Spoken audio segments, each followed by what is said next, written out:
Hey everyone, welcome back to another episode of the Retro Gamers Podcast, episode number 253. Larry here. And Anthony here. And what is going on, sir? It's another week. We are at the end of October. October is over. It is. Oh my gosh. It's I thought 2020 was quick, but no one told me 2021 was going to go by in a blink. I know. Yeah, who knew? I mean, who knew? It's just been crazy. I don't know if it's just because we're getting older, because scientifically speaking, you can prove why you feel like time is speeding up as you get older. Mm-hmm. But, I don't know, maybe coming out of the pandemic and now all of a sudden I'm doing things again. I don't know. Either that or we're really eager to get to the finish line. Oh, I'm ready. I've had the checkered flag in my sight for a long time. I am ready for this race to be over. I lost. I'm fine with that. I still got a few more legs to go. Fair enough. No problem. So this week we got some fun stuff I'm going to talk about. One of which I want to talk about right away is what we did this past weekend for our friends over at Victims and Villains. Yes. Was it horrific? What do they call it? Horrific Hope 48 hour spooky pledge drive for mental health resources. Boogity, boogity, boogity. Yes, it's, as always, Josh over there, Victims and Villains, suicide prevention, suicide awareness. Great cause that he does. Absolutely. And what we offer. Very true. We just talk about games. Basically. But he had a wonderful marathon again that we actually both partaked in. I have not in a while. Yeah, you have. But I'll talk about mine in a moment. But you just came off of yours. Yes. So, how did it go? What'd you play?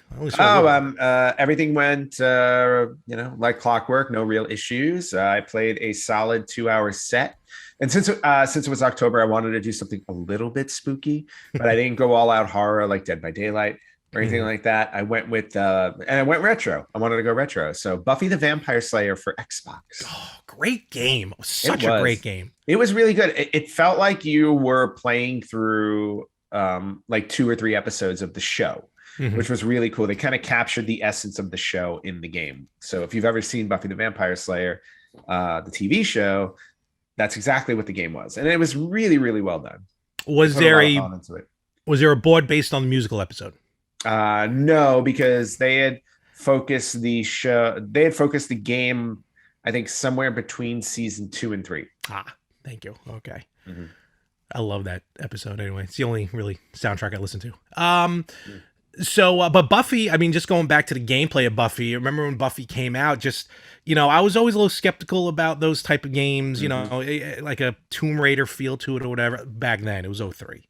Yeah. But Buffy and I wasn't even a big fan of the show. I kind of just knew about it because of you guys, our group. Everyone watched Buffy but me.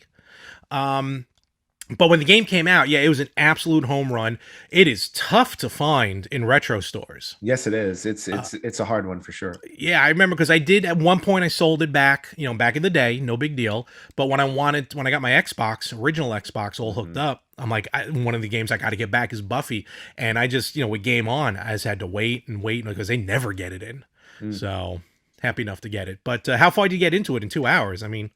I think I only got to the second level or second episode because they draw out the levels, so they just they take time. Literally, just draw it like they draw it as you're playing. No, it's not cartoon. It's not Comic Zone. But so I was only on the second level, and I don't think there were a lot of levels in the game. I think there were like maybe 9 or 10. But they make them a long experience, so it takes a good like hour and a half maybe to 2 hours for some of them, and it also depends on how much of the story you get into, because you can skip stuff. So it all depends. All right, cool. But it was fun. Very, very I had a really good time. There you go. That's what it's all about. Yep. And I decided to, based off the success that I had, and I won't go into details because some of us are still playing. Yes. Metroid Dread, which I'm going to tell you right now, game of the year for 2021. It has to win at the Game Awards. I loved it. I beat it in just shy of 11 hours, and a lot of exploration. Yeah. But and I know you're getting there. You're almost there. I'm working on it. My goal is Excellent. to beat your time. Well, 11 hours, I'm sure a lot of people are going to be able to beat that time. So, because I think we talked about it off camera, when you pause the game, I think the clock is still going.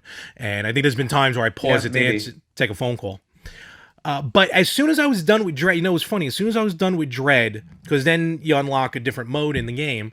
No spoiler there. You unlock hard mode. You know, a lot of games do that. I'm like, I want to go through it again, but I'm not ready for it yet. Yep. So I wanted to take a break from Metroid, but I'm like, let me just try Super Metroid again. Let me just give it a shot. And I'm now about 6 hours into it. Nice. Of Super Metroid. So I went from one to the other, right? Like without even batting an eye. So I decided, you know what? It's a little horror to it, I guess. So I played Super Metroid during my 2-hour block. Very nice. And I'm sure it was very boring to watch because about an hour of it was just me running in circles. As you do I did. I did witness a good chunk of that. And then finally, you know, and what's great about the live stream, and I don't know if you can go back and watch it. I don't think Twitch really does that, but you know, the joy in my face that I get when I finally find what I need to find in the stupid game to advance the story. Yep. Finally, you know, getting the gravity suit and everything like that and moving forward.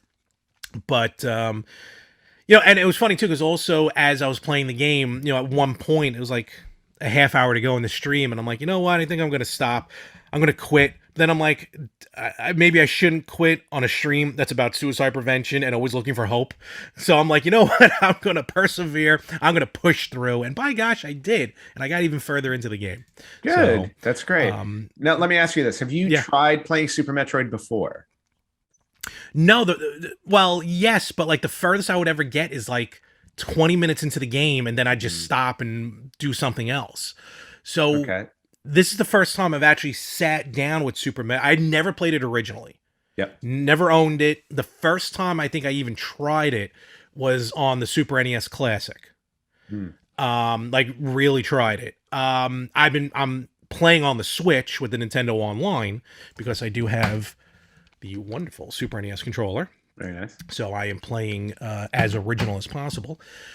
But yeah, I never really dipped into Metroid before Dread. Fusion was the only other game, and we all know what happened there. And I'm still a little apprehensive of trying that again. Yeah.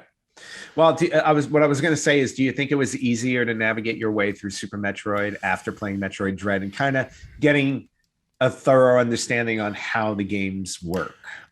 Totally. And actually, I got that from Fusion, to be honest with you. It's been a while since I played Fusion, but I got that feel when I was playing Dread. And I think, again, without spoiling anything, if I would have played Super Metroid first, even if it was originally, I think a lot of Dread, the movesets and everything would have made more sense. But now I'm doing it reverse. Because I got through Dread, I'm like, okay, I'm expecting to pick this, that, and the other thing up as far as upgrades. Right. So, you know what I mean? So, like, I know I still have about 3 or 4 different upgrades to go in Super Metroid. But definitely, to your point, just the other way around, Dread prepared me for a prequel, if you will, of Super Metroid. Right. Okay. Except for one thing. And I don't know who programmed Super Metroid. Obviously, it was Nintendo. One of the best games of all time. So, like, literally, one of the best games of all time is Super Metroid. You almost look at any video game list. And by playing it, I agree with that. But whoever had to code this one part of the game, I would like to bash their head in against a wall. It is the wall jump from Super Metroid. Okay. Now, again, not giving anything away. The wall jump is in a ton of games. Of course. And usually what you do is you jump. And it's almost like a double jump off the wall. Yep. In Dread, you just jump into the wall and you double jump. You know what I mean? Yeah. No, not with Super Metroid. And this was the only, I'm gonna be honest with you, it is the only thing that I had to look up. I've been playing Super Metroid without looking anything up. No hints, no tricks, no nothing. Did the same thing with Dread. Okay. But I had no choice with this because I couldn't figure out what was going on. So normally when you play, you're going to jump into the wall. Yep. And you hit whatever button it is, right? The B button or whatever. No, not in Super Metroid. What you do is you have to jump into the wall as a spin, and as soon as you touch the wall, you have to press in the opposite direction. For a half a second, Samus will cling to the wall, literally a half a second. And at that point is when you jump again. Okay. So you're not, so you don't. Doesn't sound complicated. No, it is, because when you jump into I want to keep pressing into the wall to jump off of it. Like every other game, like Metroid Dread. But no, I have to jump into it and then quickly press the other way for her to cling on for a second. And if the timing is off, you're sliding down that wall. And to try and get a rhythm going, I need a third hand. Oh. It is wicked. And I still don't have it mastered. Well, I can't commiserate with you because I've never played through. Clearly. I played through like an hour of Super Metroid, I think, at one point on the SNES Classic. But that was about it. Hey, buddy. And you can do it like right off the bat. It's not something you unlock. Link, can you tell me can you wall jump properly? Can you wall jump? You can wall jump, right? Okay. I mean, does he have does he have any true will to live, or is he just? Oh no, he's got a will. He has a will to live. It's called food. And a will to destroy. He just wants food and attention. That's all he asks for. Like me. That's I do the same thing. That's all he Look wants. at him. That's all he wants. All right, that's all you want. Feed me. Feed me. No, pet me. I'm getting purrs. He's purring. So the wall jump, and it's weird too, because the way you learn it, that and something else in the game, which again I don't want to give away, the wall jump's a wall jump. You get to a point where like you see what you think is an enemy and you try and kill it, but it doesn't die. But then like this animal or whatever will like do the move that you need to do. And like in this case, it was the wall jump. And you see these things bouncing off the wall, like these little gremlins. I'm like, what am I doing wrong? And then finally, so that's the only thing between Dread and Super Metroid. So 11, 16, about 16 hours of Metroid gameplay. I've only had to look up one thing. I gotta say that's pretty good. I think that's pretty good for you. And that was through absolute necessity. Yeah. No. And I think that's a good... I'm the type of person too. I like to get through my games without looking stuff up, unless I get to a point where I'm so stuck and I'm like, okay, like when I'm at the point where I want to put the game down and I'm like, you know what? I don't want to play it anymore because I've been wandering around for so long. That's when I go and I look something up, because it's like, I'd rather look it up so I can continue than to just walk away from the game. And I did that with Bloodstained a lot, even though I still haven't completed it. I did that. I might have to restart Bloodstained. It's been forever. But I did that a lot with Bloodstained, admittedly. I'm proud trying of to remember if I did that. I remember looking up like one or two things for Bloodstained, but otherwise I just went through it. I looked up a few, definitely a few. But here, and trust me, I've been doing the hour running around just going, oh, I had to shoot that. Okay. Yeah. Unbelievable. I did that with Link's Awakening not too long ago. You know what? Yeah, you can get into a rhythm. You can get kind of stuck at Link's Awakening. That's right. Yeah, I got stuck at one point, and I did have. I think I looked something up. I'm not sure. But what's funny is like now, but I feel like this is like a Metroid thing to do now. Like if I ever go back, and I'm gonna tell you right now, I'm going on record, I will not play the NES version of Metroid. I've been royally spoiled of having a map built into the game. I gotcha. I will play Metroid. I want to play Zero Mission, which is basically a remake of the first Metroid and it's for the Game Boy Advance. That I'll buy in a heartbeat. But I need a map. I've been spoiled. No. I remember NES Metroid when I played it. Like, I put that game down so many times because it would drive me nuts. Because I'm like, I've been here. Like, I would do that all the time. I go, I've been here. I think I've been here. I'm like, wait, I've been going in circles. Oh, okay. Yeah, this sucks. But then I eventually found my way through it. Absolutely. And but yeah, I have this now new love for Metroid, so I think that's gonna be my series right now for a little while. Even after I beat this one, I might hook up the old Wii U and maybe try and get Zero Mission, or by the time I'm done with this game, hopefully I'll have the Analog Pocket and I'll just go buy Zero Mission on the Game Boy Advance. Oh, there you go. So yeah, I'm kind of in the same mode now because I'm loving Metroid Dread, and I'm like, I'm almost following your path where I'm like, I should go back and play Super Metroid now because because of the fact that I'm in a Metroid rhythm now. So to me, it just helps because it's like, okay, totally. I have the knowledge now of what I need to do to get through them, basically. I have the memory to go backwards now and play them in reverse order. Exactly. And there's nothing wrong with that. Absolutely not. So, all right, cool. So we'll, I'd love to hear your updates once you do finally complete Dread. Like to know your thoughts on it. And for anyone else out there, and I'm not even, the Prime series to me is different than the Metroid 2D series that we're talking about. Yeah. I mean, the Prime games are fun, but I'm having a blast with the 2D side-scrolling versions. Yep. Even though Other M apparently is getting mixed love once again from the Wii, because Other M was like a pseudo 2D side-scroller, but I don't know where it fits. Well, I do know where it fits. I think it fits between Super Metroid and Metroid Fusion, but be that as it may. It'll tell you. Yeah, it was somewhere in the story. But after this, maybe I'll try my hand at Metroid 2 on the Game Boy, which I do have. Okay. So we will see. So, all right. And of course, all the Castlevania games and all these other Metroidvania games. Oh, forget about it. All right. Well, with that being said, let me ask you this thought. So, we talked about it last week. Everyone was going like, oh, look, a Nintendo $60 game, Metroid Dread, versus an Xbox $60 game, and the graphics are ridiculous. Right. So sometimes price is worth it, and sometimes price is like, that's a little weird. Grand Theft Auto, the definitive trilogy. Yes. We talked about coming out early November on all current gen systems. Again, it's going to be GTA 3, Vice City, and San Andreas. And as usual, being corrected online. Thank you, the unfun gamer. GTA 3 is actually kind of New York City. I said LA last week. So it's more New York City. GTA 5 is LA. Yeah, and so San Andreas is LA. I'm talking about just with this trilogy. Yes. And Vice City is Miami, kind of, sort of. But, all right, so they're re-releasing these 3 games. Excellent games, all 3 of them. All right, from the PS2 era and original Xbox era and 360. Updated graphics, GTA 5 style controls, which I haven't played GTA 5 in forever, so I don't remember what that's like. And these games will be $60.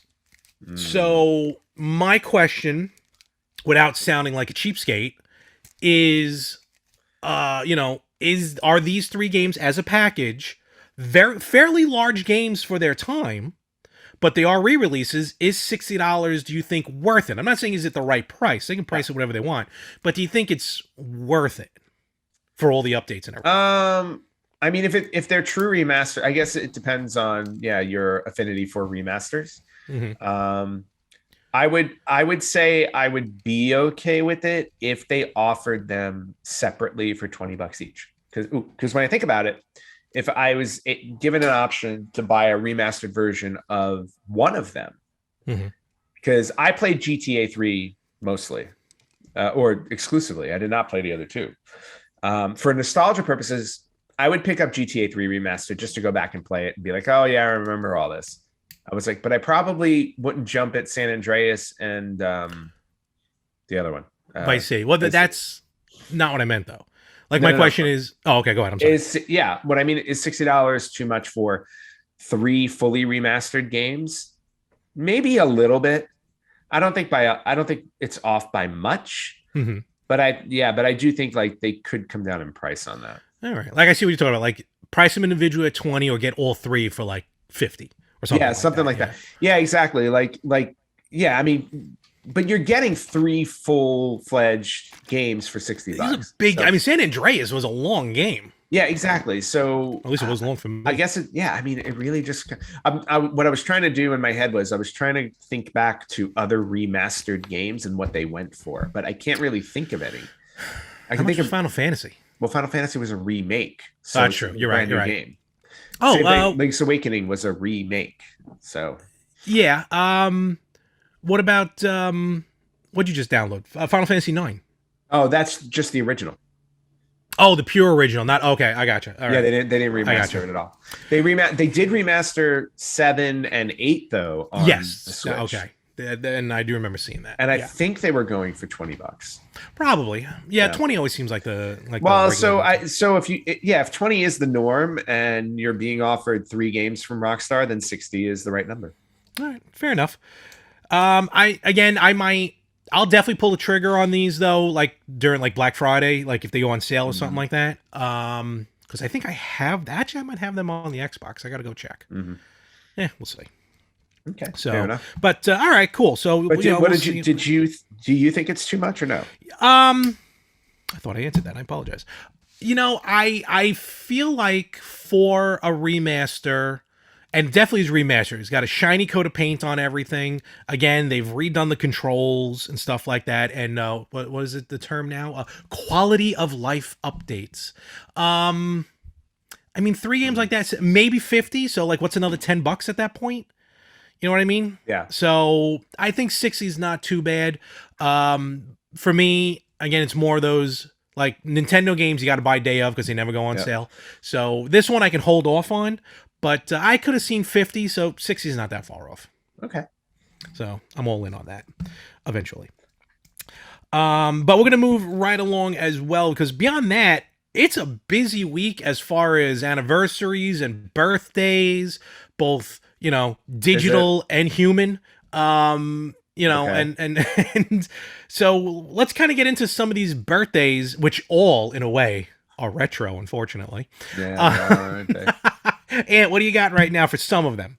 For some of them, well, yeah, there were just 3 that I noticed today, and then there was one debatable one, which we'll yeah, that one is very interesting. Yeah, it's very interesting. But and again, I try to stick to the 5-year increments now when we do retro birthday. Oh, makes sense. Who wants to celebrate like an odd numbered birthday? Yeah. So this one, I'm actually very surprised that this one is 15 years. 15 years old. So this came out in October 2006. See, October 24, 2006. It's hard for me to do the math. Okay. Yeah. So 2006 is 15 years ago. Yeesh. But Marvel Ultimate Alliance is 15 years old. Wow, the original? Yeah. 15. Holy cow. Well, yeah, because it also came out right on the cusp of when PS3 and 360 came out. So it was on like the PS2, the original Xbox, which is what I have it for. And it was on the original Xbox? I have a copy on the original Xbox. Oh, I forgot. But then it dropped on 360, PS3, and then eventually, and the Wii. It was on the Wii as well. So it was on the Wii, yes. Yeah, it was on the.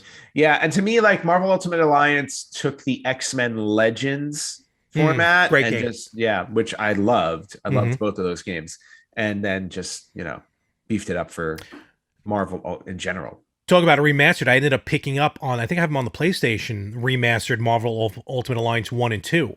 Because they did remaster them eventually. I didn't know that. And a friend of mine at work loved Ultimate Alliance. I never played through it. The first one? No. Both. Oh, okay. I played through the first level on Ultimate Alliance and then kind of put it aside because something else came out that I really wanted to play.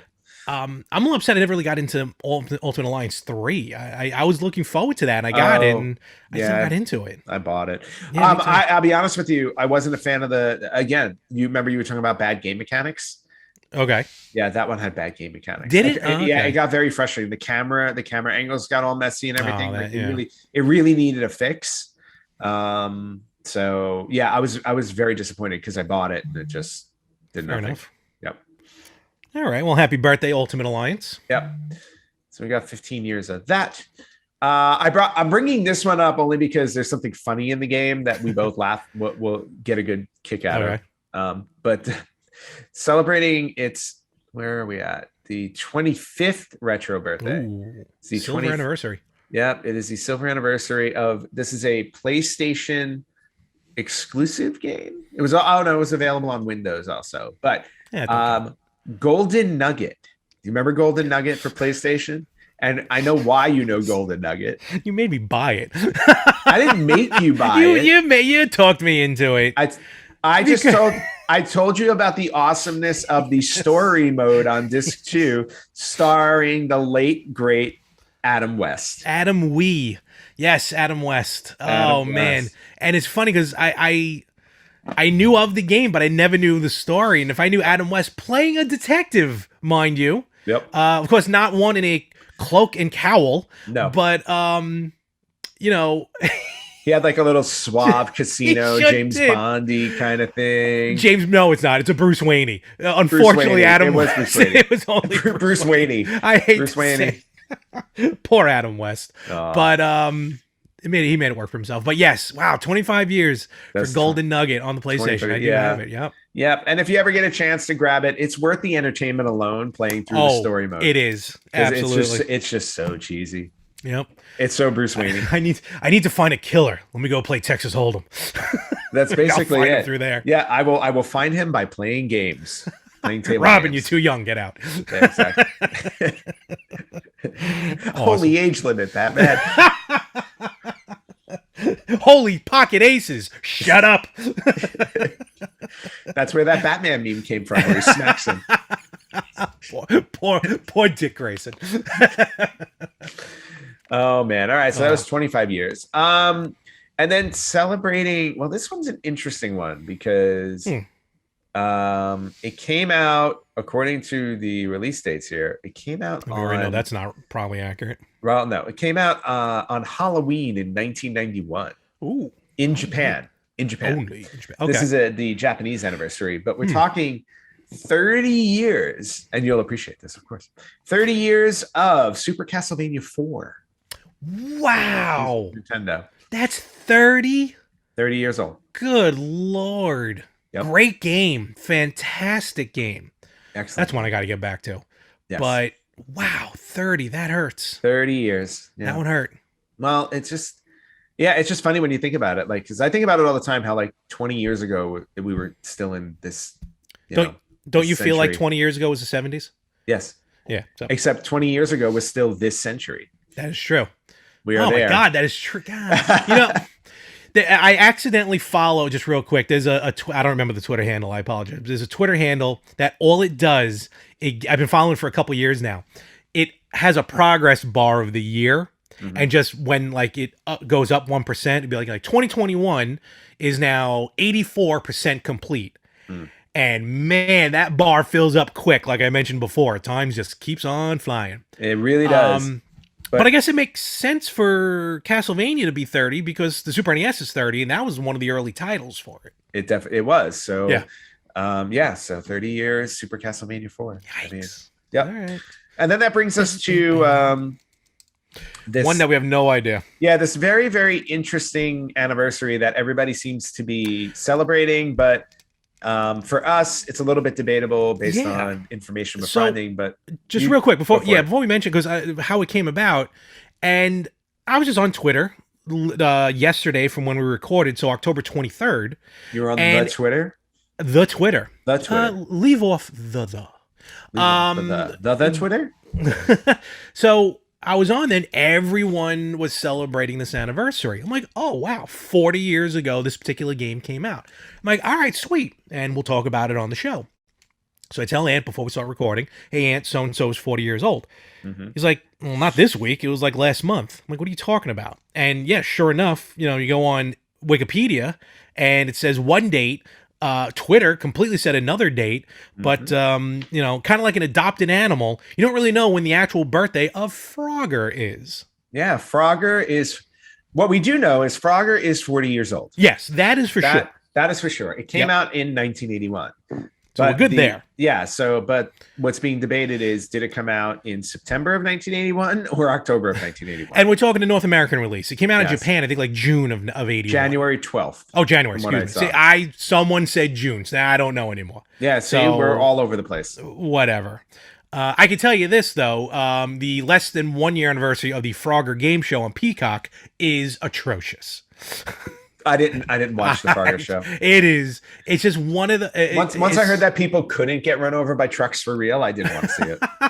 It's just, it's or eaten by crocodiles. Yeah, it's an oversized board you get from point A to point B, and as usual, it's like the overacting of some of these game show contestants. Yes. I don't get it. You go on a game show, who goes on a game show and just overly overacts for no reason? Some people do. Okay. So, and it's hosted by Damon Wayans Jr. and some other guy. And like, they're trying to squeeze in Frogger references. And I'm like, there are so many. I'm out. I'm out. But the game itself is iconic. Yes. Of course. Yes. But we don't know when the birthday is. So, you know what? Just every January 1st, we'll do what my pets do. Beginning of the year, we'll just celebrate their birthday. Yeah, well, no, you know what? We'll just say it right now. since it's been 40 years, a very happy 40th retro birthday to Frogger. A very iconic game. Is it in the Video Game Hall of Fame? Is it in the Video Game Hall of Fame? Oh boy, I know we're not going to edit this, so let me just check. Video Game Hall of Fame, Frogger. Hall of Games. Oh, I actually put in Video Game Hall of Games. Yes, it is. Damn it, you and your quick fingers. I'm sorry. Frogger was added in. I'm trying to find the actual. I already gave up looking. Oh, okay. Sorry. I'm gonna guess in the last couple of years. Yeah, I think it was recently. That's why I'm like, oh, it just got added. No, maybe it didn't. Where is it? View all inducted games. Oh, maybe Lies. Maybe it was nominated and did not get it. How can it be not? It's like Boston, always nominated to go into the Rock and Roll Hall of Fame, never added. Yeah, it was nominated in 2020. It did not go in. Wow. But what I find funny is it was nominated in 2020. It didn't carry over to 2021. Why people got tired of it? I guess. Interesting. But it was nominated in 2020. It did not make it in. Boo. It lost out to Minecraft, King's Quest, Centipede, and Bejeweled. Yes. It lost to Bejeweled. I want to point that out. Well, we'll see what happens for 2022. It has another shot, though, hopefully. Always does, every year. All right, so Frogger, yes, definitely check that out. Lord knows how many times I've probably purchased Frogger over the years. So I'm sure more than me. All right, and then I know of one more birthday, retro birthday I'd like to mention. Oh, where is it? That I'm sure you're not crazy about. No, actually you are. Why not? I'm crazy, I'll give you that. Crazy. It is the one retro birthday of the one and only co-host of the Retro Gamers podcast, Mr. Anthony Rippo right here. Hey. Happy birthday. Feliz Navidad. Yeah, thanks. Feliz Navidad. That's Merry Christmas. Oh, okay. Yeah, a little off there. How does it feel to be a year older? Feliz cumpleaños. Yes. That's, I think that's what you meant. I was waiting for a fun gamer to call me on that one. Yeah, I was just going to say, how do I feel being a year older? No different than I did the day before. There you go. Maybe my psyche is a little more broken today. That's about it. As with all as it should be, yes. Right? It makes me want to go. Plug in Golden Nugget and play the Adam West story. That's what that. Adam Wee. There's your. Is it relative? I don't know. You are not anymore, unfortunately. No. You will be getting a birthday gift from me. I've purposely delayed it though, to arrive to you close to your birthday. Okay. So maybe next week we can talk about it. No problem. We can. Have you got any birthday gifts yet? Do people even care about that anymore? No, nobody likes me. I just no. I did actually get a couple of things. Cool. Some of them not video game related. Okay. Some of them I can't show on here. Whoa! All right. But party time. But I did get a couple of video game related things. So one of my friends got me this nice T-shirt, which definitely sums me up. Control Freak and's got all the different controllers. That is really funny. I like that. That definitely sums me up. There's no question about that. Which is really cool. And then I got a couple of other little things which I love, and one of them is sitting right over here. Actually, on my cabin.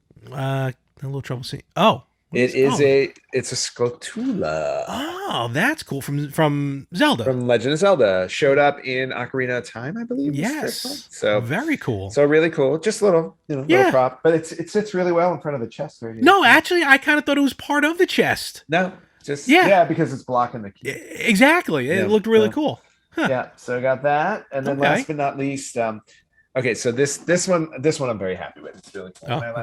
And I left it on just to show it off. Oh, look at that. But that's really cool. It is a light up Legend of Zelda logo. Yep. And with that color, with the changing color base. With the changing color base, and it just cycles through color. That is awesome. That's very cool. I know it's hard to see on camera. With the light and everything, but that I like those things. Those are awesome. Yeah, I like it. It was really nice, and I'm very grateful for my friend because she she actually put some thought into it. Said, "Oh, he likes Zelda."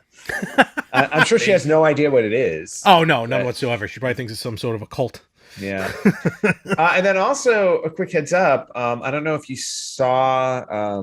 Again, we're just talking about stuff. Those were the birthday gifts I got, but it made me think of holidays. The holidays, and Hallmark comes out with ornaments every year.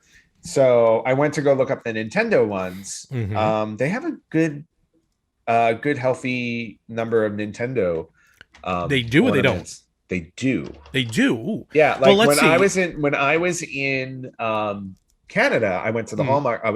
We were at a mall and I went to the Hallmark store, and they had a Super Nintendo console ornament that I picked up. Really? Yep, I picked up. Those are so hard to find. Yeah, so I guess except in Canada. I guess, and then you press the button. It plays like a startup, or no, Super Mario or something. Yeah, but the ones that I'm more so I got that one and I'm very happy with it. But the ones I'm really interested in, and I got to look and see if they're back in stock. They have a mini Legend of Zelda Link ornament, but the NES 8-bit Link, and the NES 8-bit Zelda. Oh, so you can buy each of them. Those are two of the ornaments. Another one they have is the caped flying Mario. Oh, okay, yes. They have that, and I believe they also have Donkey Kong. They have Donkey Kong in. I think he's in his Mario Kart cart. Let's see. Might be. I don't know. They have Donkey Kong. They have Tails carrying Sonic. Wow, they're going away from Nintendo. Okay, cool. Yep. So they got that for the Sonic thing. It's Mario Kart Donkey Kong. Oh, and then the other one that I really want, they have the Kingdom Hearts King Mickey ornament. Do they really with the Keyblade? Oh wow! See, that's cool. Yes. That's cool. Yeah, I definitely want him, and he looks like he's about to cause some serious damage. So, find him on the stupid website on the Hallmark site. Yeah, that's where I'm at. Yeah, I'm just not there yet. No, I'm looking at all of them. I'm showing you. What page is it on? And there's a Charizard one for Pokemon. There's a Knuckles ornament. I don't know what page I'm on. I found one of them, and then you look on the bottom, and they're all there. Here we go. Gaming. So yeah, so really cool. Very cool. Yeah, really cool Nintendo ornaments for this year for the holiday season. Not that. Oh, there they are. All right, I just pulled it. Oh, that is so cool. Yeah, the 8-bit Zelda. Yep. Okay. Yeah, Keyblade, Charizard. All right, cool. Yeah, no, definitely. If you can find them, I feel like they're always sold out wherever you go. And this is not video game related, but I think you'll appreciate it. I also got this for my birthday. But since we're talking the holiday season, this will go for the holiday season. I got a Playmobil Back to the Future advent calendar. Oh, an advent calendar. Yep. That's pretty cool. So every day I open it up and I get another piece. That you put in yourself every year. Yes. So and you just, okay. Well, no, and it's got like a bunch of the cool scenes, with Twin Pines Mall where they're radioactive. Very cool. And when Marty meets Jennifer and stuff. So really cool stuff there. So. Very nice. Good haul. Yeah, it was a decent haul considering my birthday's not even here yet. As of recording, this is correct. Well, as of this airing, it still hasn't hit yet. That is true too. Yeah, you're right. But anyway, so good birthday stuff. Really happy about that. Excellent. All righty. Well, with that, I think we'll call it a little early. We both had a long weekend. You again just coming off to streaming, so I know I'm you're just tired. coming off the streaming, and my allergies have been full tilt this morning. Thankfully, I got all my sneezing fits out of the way while I was streaming. Yeah, it is good. Yeah, no, better there than here. I can't tell you how many times I sneezed. I felt so bad. I was like, sorry. Sorry. Just please watch the Buffy game and not me. That's why I was not on camera. But you weren't on camera because you don't know how to do that. That is besides the point. Yes. So with that, we'll wrap it up then. Ant, where can they find us? Oh my gosh. You guys can find us at Facebook.com/RetroGamersPodcast, on Instagram at RetroGamersPodcast, on Twitter at RetroGamersPod. You can listen to us wherever you listen to podcasts. You can watch us on YouTube, on IGTV, and you can email us at email@theretrogamers.com. Yes. Very good stuff. Good week, good streams, good gameplay. You know what? This was actually a good gaming weekend. Yes. And you know what? It was so good, Larry, that next week, it's going to be even better because I am going to be there in person. Are you really? Yes. And you didn't even tell me. I didn't? No. All right, I'm telling you now. I will be there in person next week. I'm not going to tell you. I'm not going to tell you when. I'm just going to knock on your door, and then we're just going to record. You're here now. Yeah, let's do this. Magic. You're not here? I'll just play your Miss Pac-Man until you get back. Do not beat the high score. I locked in that high score for now. For now is the key word. For now. Dang it. All right, well, next week we'll have a special quote-unquote live episode of the Retro Gamers podcast. Yes. Can't wait for that. No, that should be really fun. That'll be a lot of fun. Until I see you then. Yes. Have a good week. You have a good week. Happy birthday, most importantly, truly. Thank you very much. And folks, we will both catch you, I guess, here next week on the Retro Gamers podcast. Don't be taking any of my games this time. I want them all.